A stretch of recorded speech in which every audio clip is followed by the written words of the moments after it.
Vou usar uma palavra para sintetizar, que não é boa porque não é uma palavra do campo acadêmico, mas são péssimas.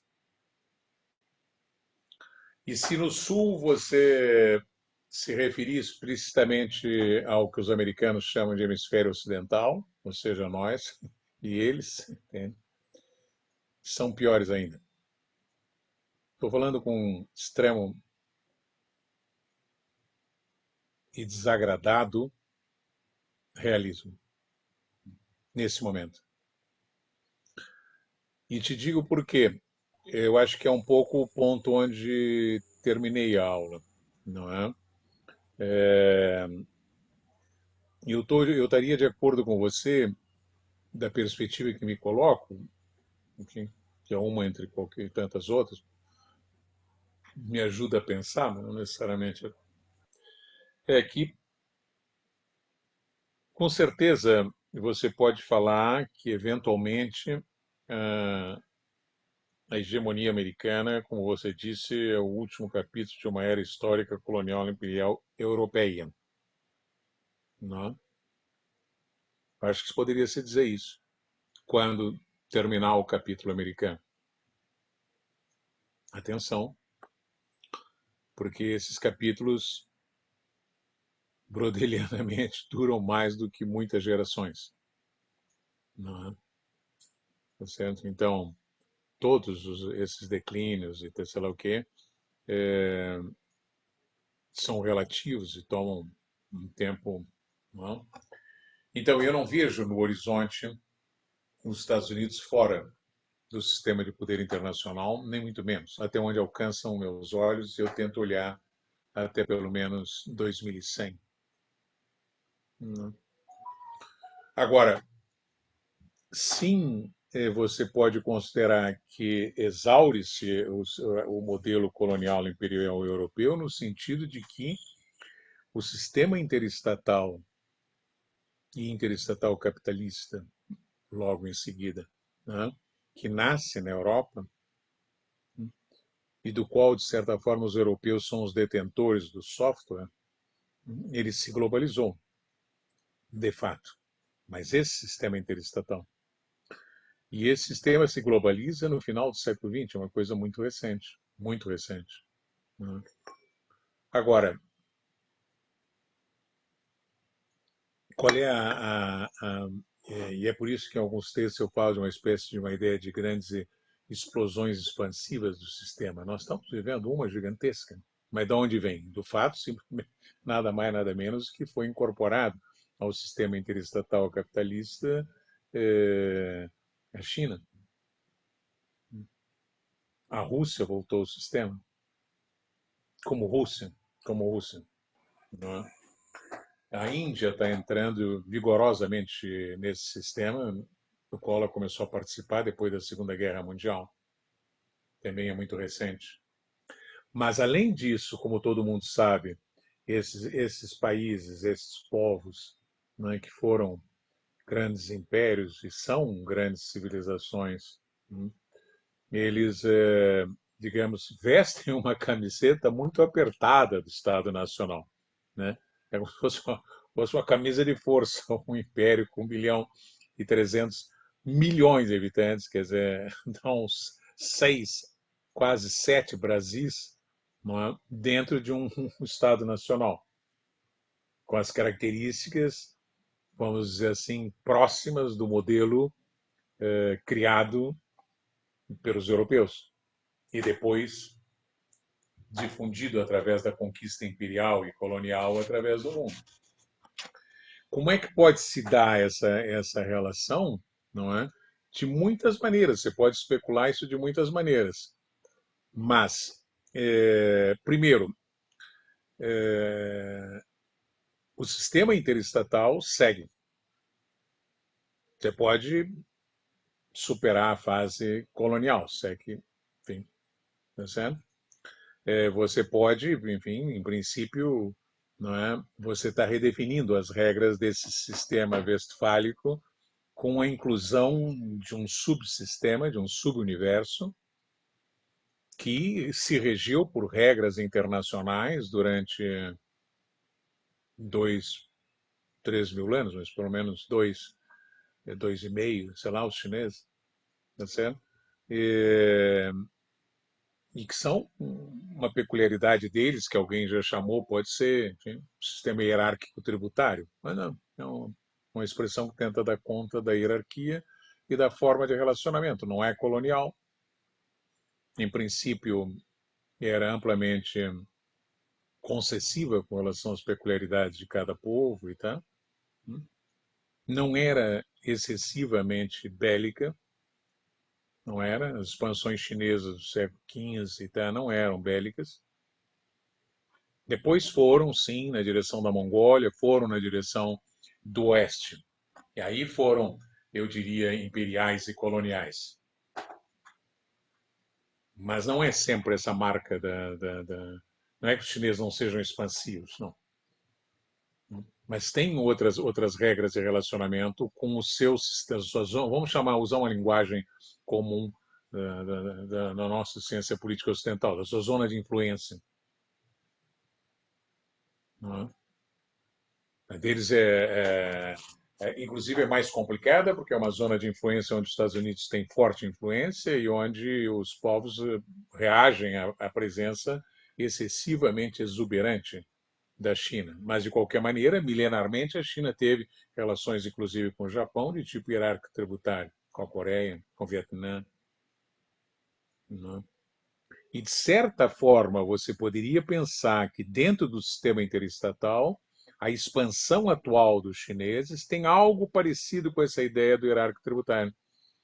Isso é, eu invisto, eu não me meto nas suas regras, e você me paga um tributo na forma, agora, mais sofisticada do próprio capitalismo, como a gente paga os americanos, por vários canais e vários meios, enfim, de transferência de recursos para eles.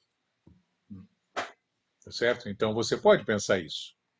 Nesse sentido, eu tenho a impressão, agora eu não me lembro bem se eu não, se um último artigo, numa última entrevista que andei debatendo esse tema, eu até levantei essa hipótese. Né? É possível pensar uma hipótese que assustaria muito tanto os iluministas quanto os evangélicos fanáticos americanos. Né? A ideia de que entre você visse um mundo como que administrado por dois grandes impérios do meio, como os chineses se autoclassificavam. Não é? Nessa perspectiva, mais ou menos como a relação entre o Império Romano e o Império Persa, que conviveram durante 400 anos. Se batiam, para cá, para lá, faziam uma guerra aqui, outra lá, outra colar e tal, mas enfim, voltava de novo para a fronteira. Se imitavam, se copiavam. Não é? Os persas tiveram milhares de vezes mais influência sobre o Ocidente do que a gente aprendeu na escola. Não é? Então, não é uma coisa inteiramente impensável. Também não é impensável para quem quer pensar para além de todas as coisas imediatas e tal. Também não é impensável que, se você articula dessa maneira, de certa forma você pode chamar a maneira pela qual os americanos estão organizando a sua zona de influência imediata como uma espécie hierárquica tributária. Mais do que isso até, mas enfim, mais do que isso. Não tem soberania, isso acabou. Tá certo? Desde que você se enquadre, enfim, eles deixam você navegar. Mas não sendo assim, tá certo? Então, nesse momento, para os próximos movimentos internacionais, do meu ponto de vista, as coisas estão marchando nessa direção. O que atrapalha ou ajuda, sei lá, depende do que se está valorizando, é o fato de que o sistema não é bipolar.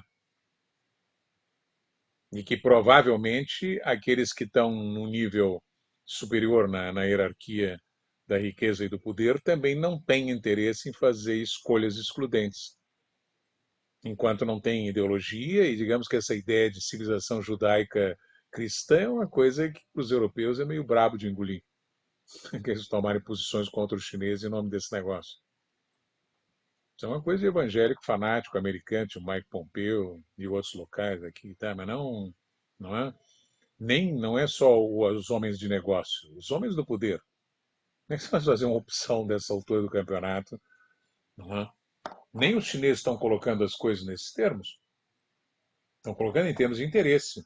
Interesse econômico e, no máximo, interesse nacional, que é o que todo mundo se colocou desde Westfália. Pronto. Não tem nenhuma novidade.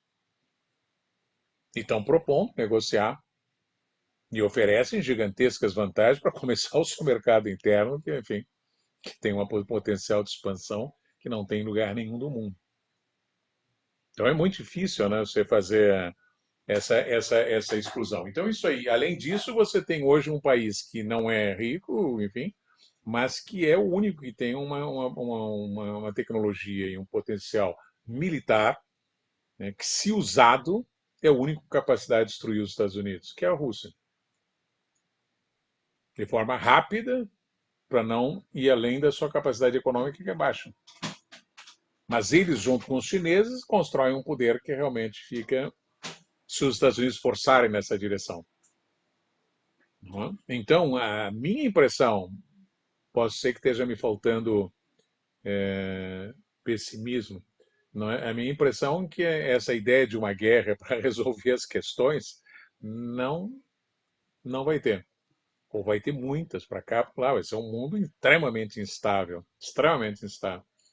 Mas aqui, nas zonas de influência mais imediata, vai ser extremamente implacável. Para chegar à sua pergunta, Lucas, eu acho que você estava pensando no Brasil, na América Latina, eles serão implacáveis. Já estão sendo. Já estão sendo. As pessoas estão preocupadas.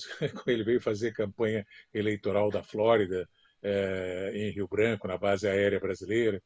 Não, não, não. Ele veio fazer supervisão de tropas de uma invasão que está em pleno curso. Um bullying militar de altíssima potência. E do qual nós estamos participando.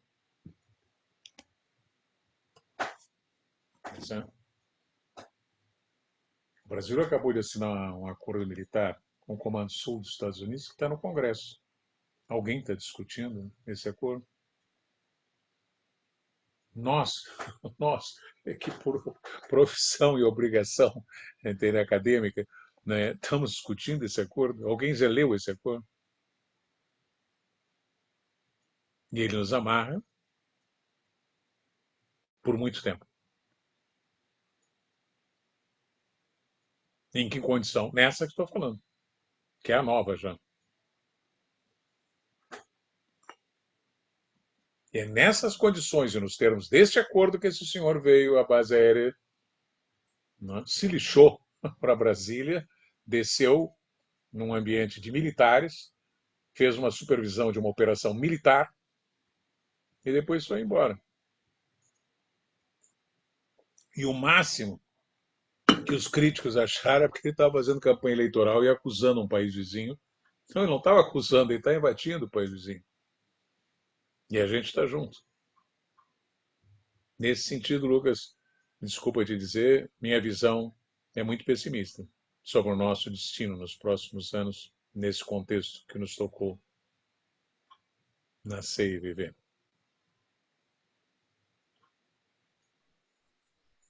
Professor Fiore, nós temos duas questões aqui anotadas.